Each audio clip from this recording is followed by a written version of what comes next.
here last ones? No one is left, right? Everyone is here. So yeah, this is the last session.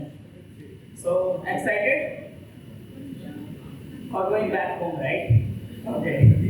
Hopefully this is not a tired day for you guys. At least there are a lot of speakers who has given you a lot of insights related to different technologies, especially related to cyber security, I believe, right? We will also touch upon that point, that how cyber security is coming into a place where you have everything managed. The way we talked about that, if we have something which can be installed in a specific machine, and it can able to handle the entire security posture of your entire infrastructure as well as your applications. That will touch upon, we will touch upon that point. So before moving to the actual point, let me start with one point, that how many of you are aware of this term called GKE? Only 2 folks. Okay, 4 folks. Okay, 4 to 5 folks are there. So what is this? Obviously, those who answer, they will get a T-shirt from Siddharth. So, anybody? Yeah. Can somebody help us with mic, please? Track 2 Sonica. Don't worry, there is no correct answer, no wrong answer, correct answer, nothing is there. It's a community, so we all are here to learn and grow, right? Okay. So it's actually Google Kubernetes engine. What it is actually?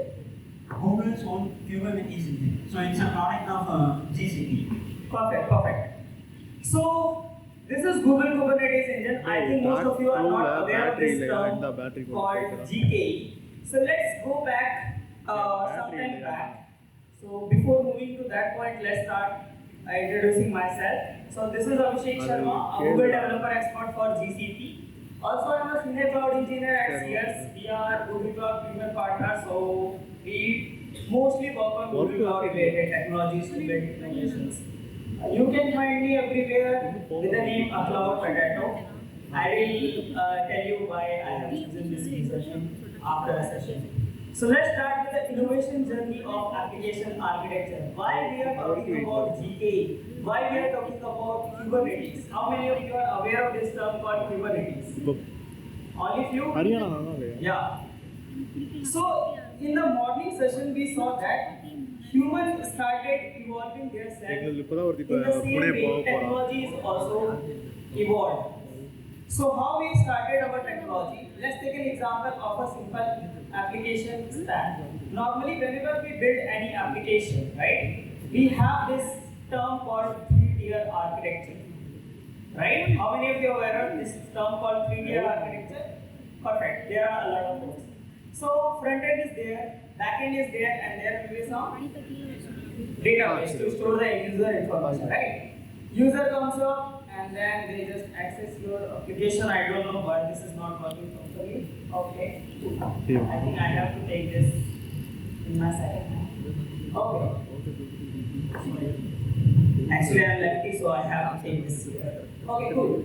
So this is the basic architecture normally we have whenever we want to build any application. Where user access your front end, it goes to the back end, and database will be there just to verify that user is legit, and then after you allow them to access your application. So if I am having this application stack and its component, front end, back end, and database, if I put this entire thing in a machine, like whenever we build any application, where we put all of these things? In our local laptop, right? Correct?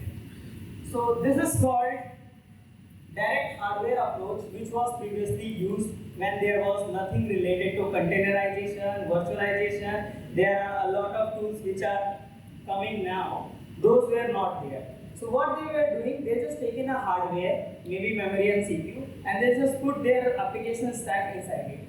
But the problem with this particular approach was physical management overhead. Is it correct? You have to go to that particular server and manage if something goes wrong. There are also, one problem was there are issues with the resource distribution. For an example, if I want to run any specific application and I buy a memory and CPU capacity with 2 GB of suppose RAM, and suppose some kind of memory, right? Then if I'm running that application inside that hardware, I couldn't able to distribute if there is a additional requirement comes up. The entire hardware is consumed by that one application only. Right? This was the issue. So to solve this problem, a new concept, a new software comes into the picture called virtualization. Is it? Now what we can do, somebody wanted to tell this, what is virtualization? Anybody? No?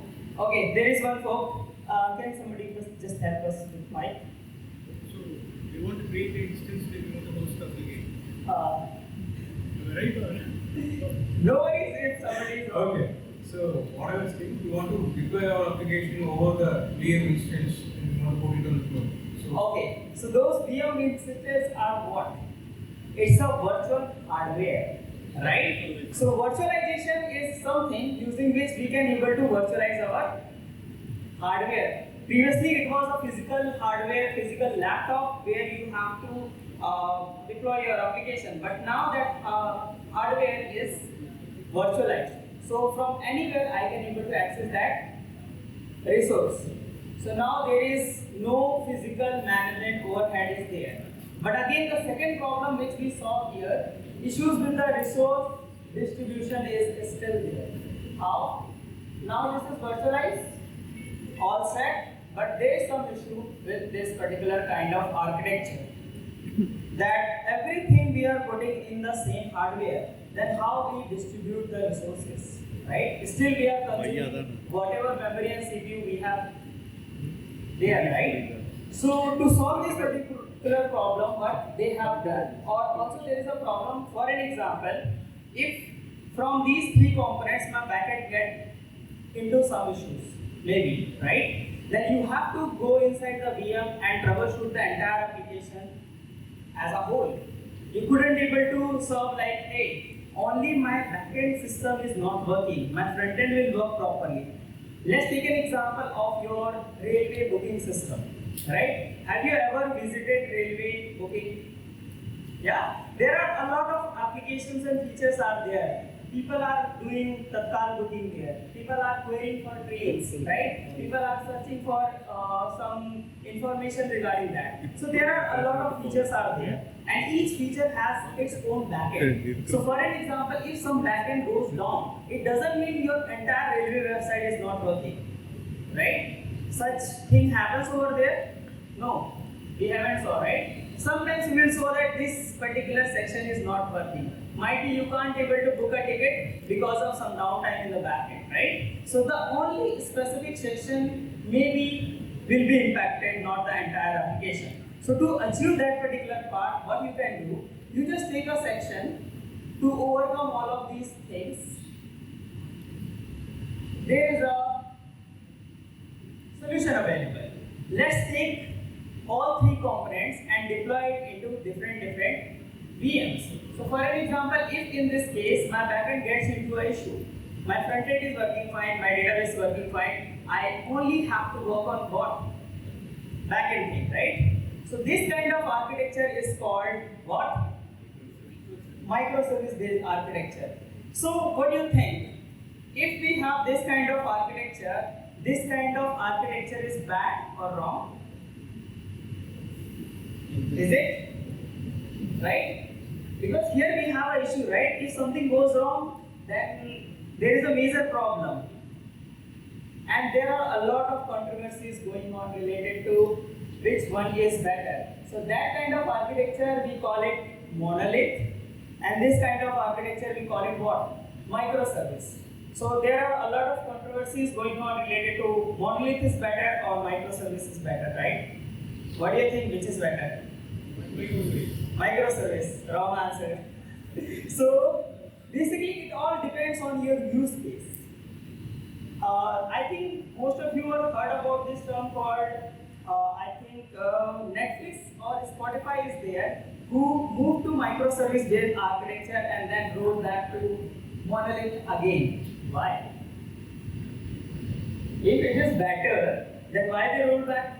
So it all depends on your use case. For an example, if you have a use case, so let's take a problem statement here.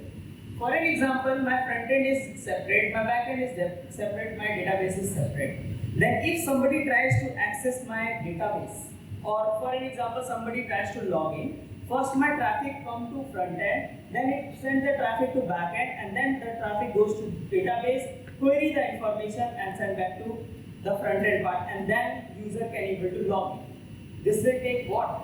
Some time. But if that same request is coming to this kind of architecture, everything is in the same virtual machine, it will respond early or late? Early, right? So let's take an example of the car booking itself.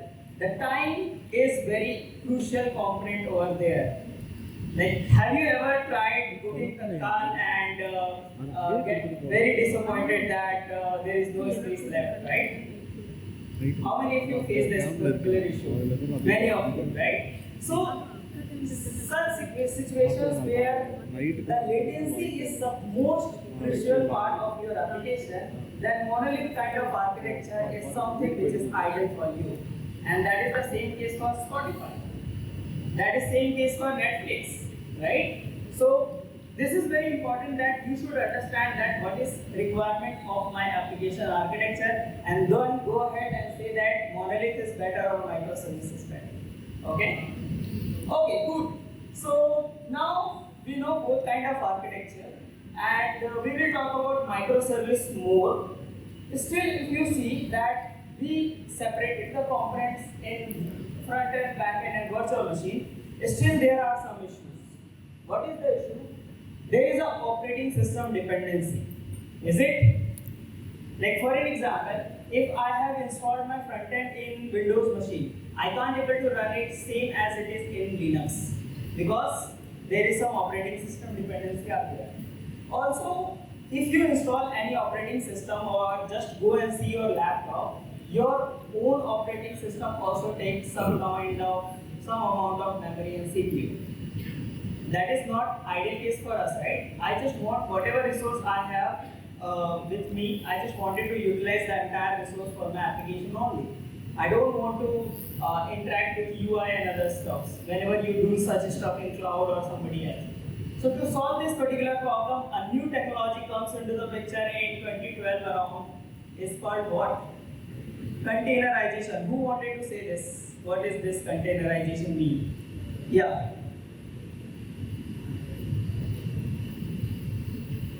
Seems easy, right? Okay.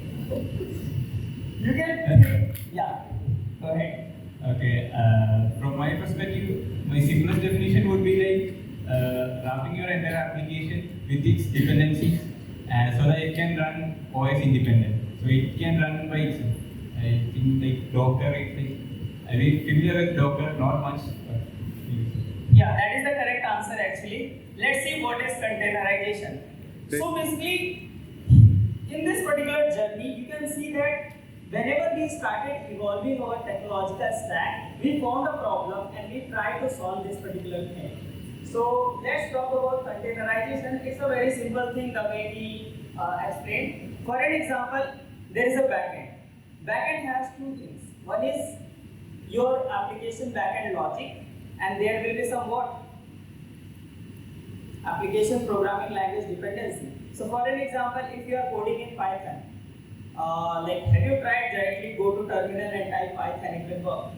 No, right? First you have to install Python and then you can able to write your code. So in the same manner, in the backend there will be two things. One is your application backend logic and one will be your programming language dependency.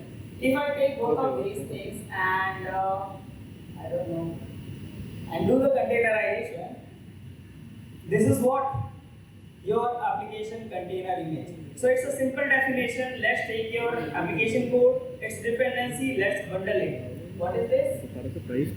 Container, right? So to make containers, there is a most popular tool. What is that tool? What? Any other? Kubernetes is on top of Docker, not the tool. Anyone? Other than Docker? Podman is next one more example is there. Rocket. Have you ever heard of Rocket? Yeah, that is also one of the tools to make containers. So let's take Docker itself because more of the folks are familiar with this. So this is the sorry, I think there is something. So after doing the containerization, what advancement we achieve? One is it is not dependent on any operating system. So I can run my container in Mac, Windows, or anywhere else. So this kind of advancement we got after doing this containerization technology. But still there are some issues which we will talk. So let's go ahead. I don't know. Yeah, it's kind of awesome, but still there are some issues. First issue is can't operate for complex microservice-based architecture. If you ever work with Docker, right? Docker is good for running microservices 1 or 2, right? If we have a complex microservice-based architecture, for an example, your railway booking system where a lot of features you have included in your app, then you can't able to run those entire set of features as a microservice using Docker. Because if there is something happened to any of the microservice, you have to log in into the system and troubleshoot by your own, and it's a very tedious task. Also, it doesn't have any auto healing feature, right? It couldn't able to respawn your container image. Also, it can't able to scale after that virtual machine CPU and memory capacity because Docker runs on a host and every host has its own capacity. You can't able to go beyond a virtual machine's capacity, suppose 2 GB of memory and some amount of CPU power. Also, there are some manual network configurations are there. So, for an example, in my application, there are 4 containers running. Let's take an example of railway booking itself. There are query feature, there are the car booking feature, there are train information feature, and website itself. So, to make sure that user experience is awesome, you have to make sure that our front-end team able to communicate with all the microservices which are hosting these features, right? So for that you have to do the networking stuff over there. In Docker you have to do it by manually. But to solve all of these problems, there is a concept comes into the picture called orchestrator. Now that fancy word comes into the picture whenever somebody asks you what is Kubernetes. Everyone say that, hey, this is an what? Orchestrator, right? So what orchestrator means that it can be able to run your complex microservice-based architecture. It should have auto healing feature. It should have scaling. It should also have capability to do the networking stuff by their own. And the most popular orchestrator is what? Kubernetes, right? So let's talk more about Kubernetes. Any other orchestrator? OpenShift is also one more example. Docker Compose is something which has a limitations which we talked. All those limitations are from Docker Compose itself, right? Okay, so let's talk about what is Kubernetes. So in early days, have you ever thought that whenever we try to create any virtual machine, that API goes to the data center, right? And in data center, there are a lot of memory and CPUs are present, right? Then how they are deciding that this virtual machine request should come in this particular section of my CPU and hardware resource. So to make sure to build something like a data center as a cluster. Data center like a single big CPU and memory hardware from which I just virtualize the entire hardware, and whenever the request comes up, I just allocate a single piece of it to somebody, right? So that kind of project was ongoing in Google called Bob, and then they open sourced this particular project with the name Kubernetes. So initially it was Bob. Where Google was trying to make something like data center as a cluster. It means a big hardware piece which will be allocated virtually to different folks based on the request. And then after they just open sourced it with a name called Kubernetes. It has a very easy working functionality called master slave model. How many of you aware of this this term called master-slave model? Yeah, there are a lot of folks. So let's see for them who don't know about master-slave model.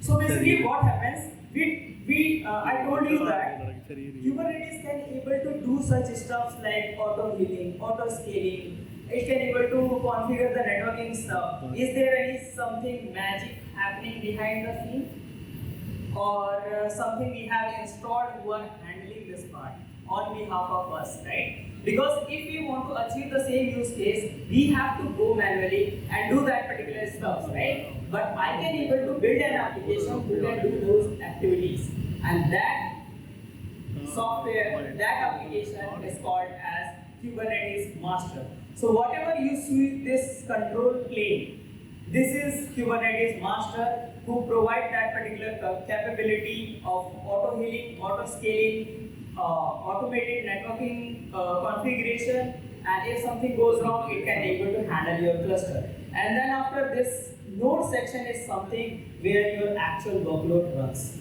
So this is the very basic architecture from Kubernetes, where we have a master which has some components which control different sections of your Kubernetes, and then there is a node, we call it slave, where your actual application runs. Okay, these are the n number of components we have mentioned. So let's go ahead with next thing. Again, this looks good, right? Kubernetes is something which can able to solve our modern era microservice-based architecture requirements. Is it correct? But again, there is an issue. As this is an open source Kubernetes, you can able to install this Kubernetes cluster inside a specific host only.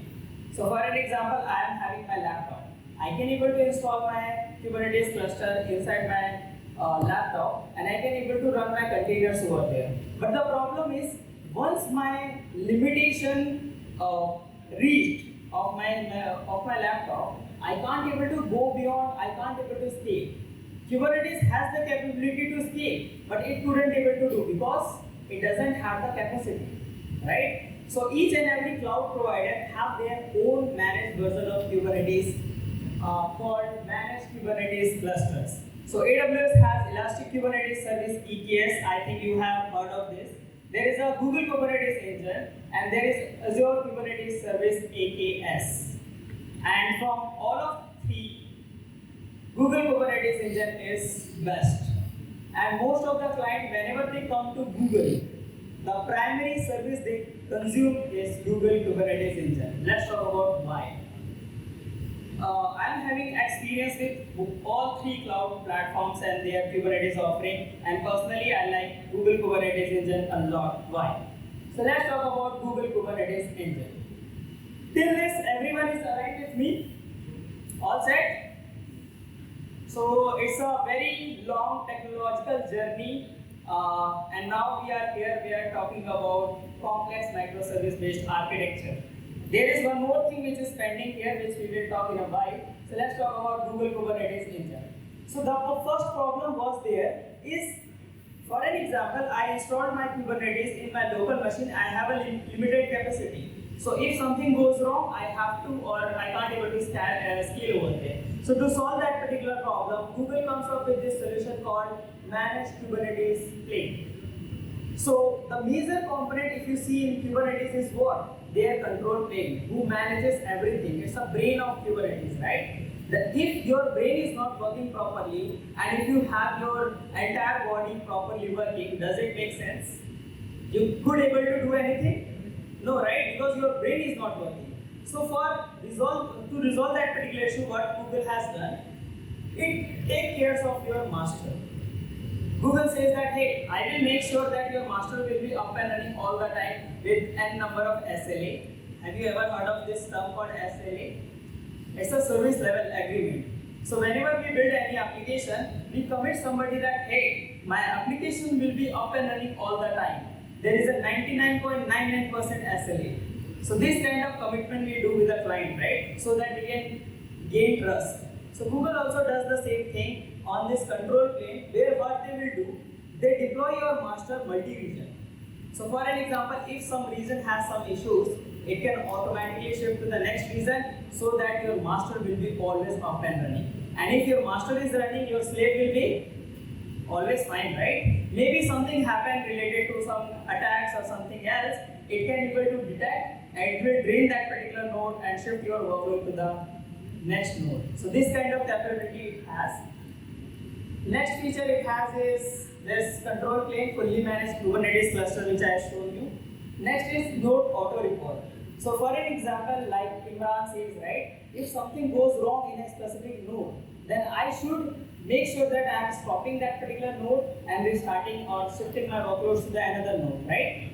It can able to do it automatically. You don't have to worry about it. Okay, next is node auto upgrade. So for an example, Kubernetes cluster time to time comes up with new upgrades, with new features, right? If you ever done CK or something like that, where you have to do the migration from previous version to the newer version, it's a very tedious task, right? You have to make sure that all your YAML files are compatible with the newer version, and there are a lot of things are there. So Google makes sure that all of these things are under my control. You don't have to worry about, just focus on your application. Next is, I don't know what happened.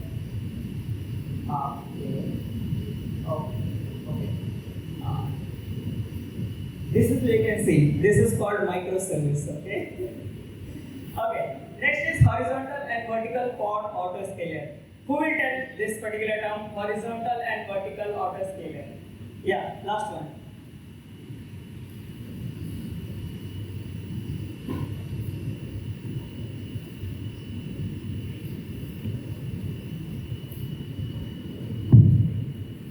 So whenever there is a network traffic or number of request gets increases, so my pod gets auto scaled. So it will replicate and it will reach a certain level and then it gets go down. Okay, but what this means? I'm not talking about Kubernetes. Let's talk about scale, horizontal scale and vertical scale. What does it mean? Yeah, in terms we can say like replicas and performance optimization. Okay. Anybody else? Yeah, here we have some folks. So you are very close to the answer, but let's see, other folks can able to catch that particular part. So autoscaler is something that based on the traffic, it auto scales number of nodes increases, or you can either increase the size in a vertical way by increasing the skew size to different, like 8 core to 60 core. Perfect. Correct answer is there. So basically what happens, there are two kinds of scaling we do normally. One is horizontal scaling, one is vertical scaling. So for an example, if I am having more number of machines, then it is called horizontal scaler, right? And if I am increasing the memory and CPU capacity of a specific node, then it is called as what? Vertical auto scaling, right? We can able to configure both of that part in Google Kubernetes Engine in your pods. So for an example, if there is something which is related to critical microservice based application where your pod is having all three components, so what kind of autoscaler you will use there? So for an example, I am having my front end, back end and suppose database in a single pod. Okay, then what kind of autoscaling mechanism I will use? What? Vertical scaling, correct. And if I am having some application which is stateless, for an example, it doesn't require any data to be stored inside it, then we will use what? Horizontal pod scaler, perfect. So let's talk about cluster autoscaler as well. So as we are saying that we have a lot of capacity available inside our data center, so we are not constrained with the limitation. Until and unless you have money in your pocket, you can scale your cluster to n number of nodes, okay? And after that, you know what will happen, okay? So don't scale your cluster without any reason. If you have the consumption there, then increase it. Let's talk about multi-zone and regional cluster. So as I already told you that Google take care of everything so that your cluster will be up and running all the time. and this is the feature called multi-regional cluster. So I can spread my cluster across different regions. And for an example, unfortunately, something goes wrong in a specific region. My cluster will be up and running all the time because it has that capacity. It spans across different regions, right? And one more thing I wanted to discuss here. Google Kubernetes Engine has two flavors. One is standard cluster, second one is autopilot mode cluster. Have you ever heard of this autopilot mode cluster? So it is fully managed cluster. You don't have to worry about any node, anything else. You just provide your pod configuration. It will spin up a virtual machine and deploy your container. And you have to be charged based on the number of nodes you are deploying. So it is a fully managed, amazing solution. Just try it out if you want to explore Kubernetes more. Now the next action item is integrated with GCP networking. So you don't have to worry about anything where you manually go and do the networking step. Just define your ingress. For an example, I want to expose my application via an endpoint. So for that, what I will deploy? Load balancer, right? So just define your ingress file. Google will deploy one load balancer for you in the backend. Also, it comes up with this kubemci. So it means Kubernetes multi-cluster ingress. So for an example, I am having two clusters. One is running on Asia South 1 is running on Delhi region. I can able to spread the traffic across both of the regions using a single endpoint called MCI, multi-cluster ingress. Okay. Now the next thing is integrated with logging and monitoring. So we talk a lot about ELK stack and other stuffs, right? So if you want to do some monitoring and logging and other insights related stuff, then you have to configure this monitoring and logging. You should know, right, what is going on in the backend, what's going on inside your application. So it by default comes up with that particular configuration. You don't have to configure it by yourself. Just go to cloud logging, search for your logs, the way the query Imran was showing, and you will get the insights related to your application. So, yeah, and the next thing which I wanted to talk is the security. How many of you are aware of this term called Prisma Cloud? Have you ever heard of this term? So basically, whenever we deal with any container kind of application or microservice-based architecture, one of the most important enterprise tool is Prisma Cloud, which can able to secure your infrastructure, which can able to secure your containers, which can able to provide you insights related to your runtime. So the entire suite using which you can able to audit your entire application. This is the suite called Prisma Cloud, and its alternative by default comes up with Kubernetes is called Kubernetes Security Posture Feature. So I don't think I'm having access or not, but I will show you in a while how this Kubernetes Security Posture looks like.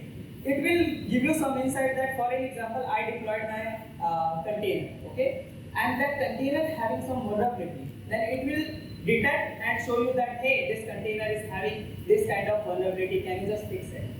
Or, for an example, I am running my container with the root user, and if somebody gets access to that container, it can able to do whatever they want, right? So that kind of insight it can able to provide you, and you are good to go.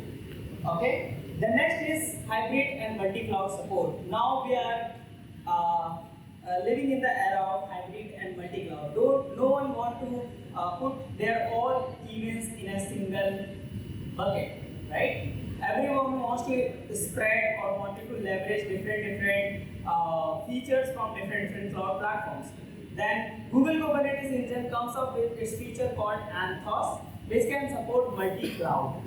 So you can able to run your Kubernetes cluster in AWS, in Azure, in Google itself as well. Also, you can directly integrate your AKS cluster or AKS cluster to Anthos feature, and you can able to manage the entire set of hybrid environment from a single place.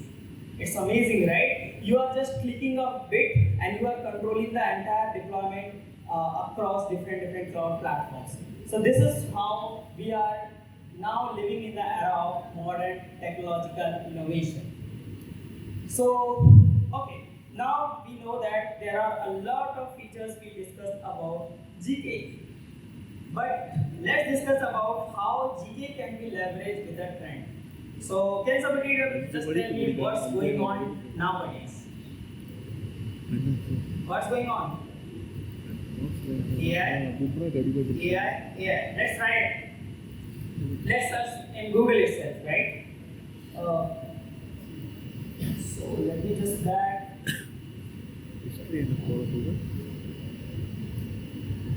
I don't know we are having access or not. So trending technology. Sorry. Oh, sorry, we don't have internet access. இருக்கு தர மாட்டாங்க.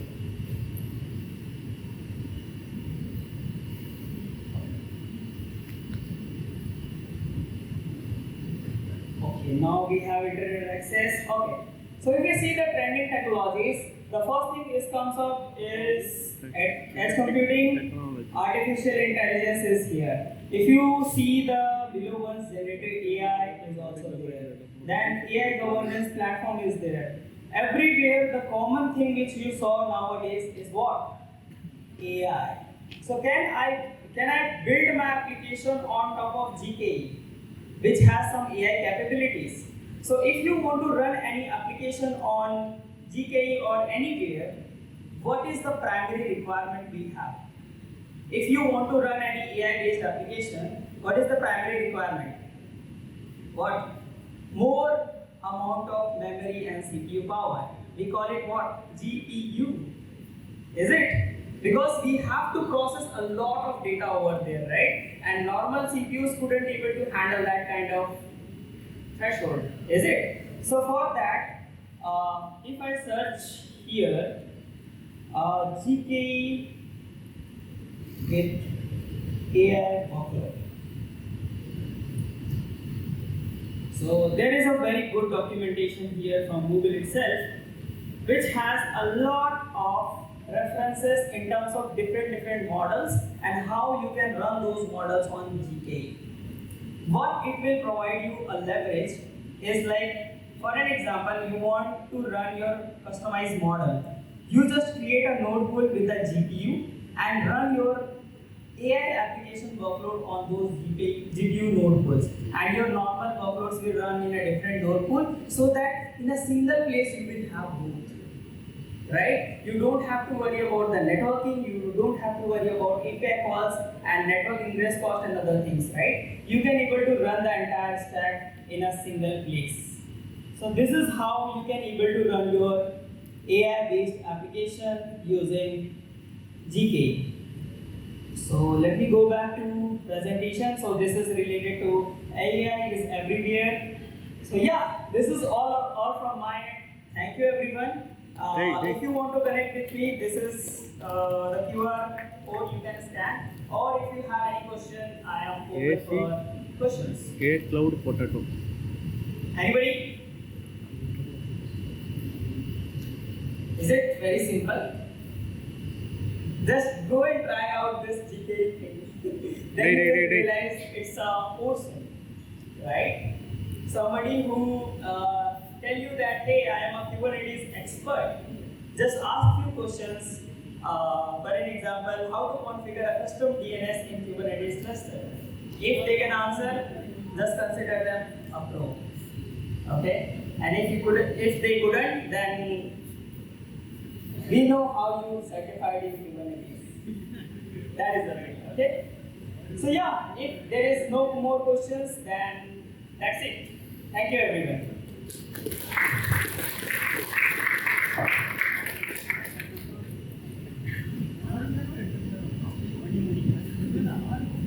Thank you, sir, for those wonderful words. We'd like to give a gratitude to the small group of